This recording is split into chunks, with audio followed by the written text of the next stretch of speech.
elles étaient la prunelle de ses yeux, et voulait les protéger au plus possible. Les dispositions testamentaires entreprises par Johnny Hallyday quelques années avant sa mort continuent de déchirer le clan qui entourait le rocker jusqu'à son décès en décembre 2017. Depuis 2 ans, Laetitia, Jade et Joy s'opposent à David et Laura, dans une guerre médiatique et judiciaire sans fin.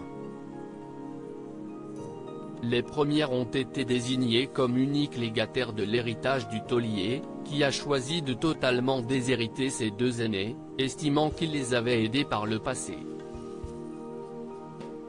Ce dimanche 22 septembre, les équipes de Zone Interdite sur M6 consacraient un numéro à l'héritage, et aux guerres qui font rage dans de nombreuses familles françaises.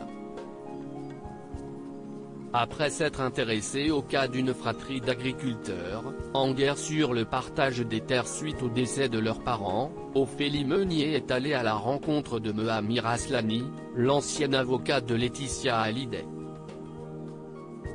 S'il a depuis été limogé, le professionnel n'a pas hésité à défendre les décisions prises par le rocker, expliquant que ce dernier voulait simplement protéger ses 2 filles Jade et Joy.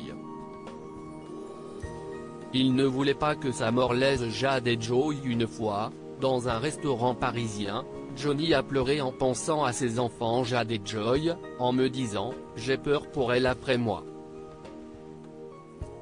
Qu'est ce que je les aime », se souvient Mohamir Aslani. Craignant plus que tout que ses 2 filles adoptives se retrouvent un jour ruinées ou endettées, Johnny Hallyday avait tout mis en œuvre pour les en prémunir. Estimant avoir suffisamment œuvré pour ses 2 aînés, en payant notamment un luxueux appartement à Laura Smet au début des années 2000, Johnny Hallyday a-t-il voulu éviter de voir ses 2 filles lésées ?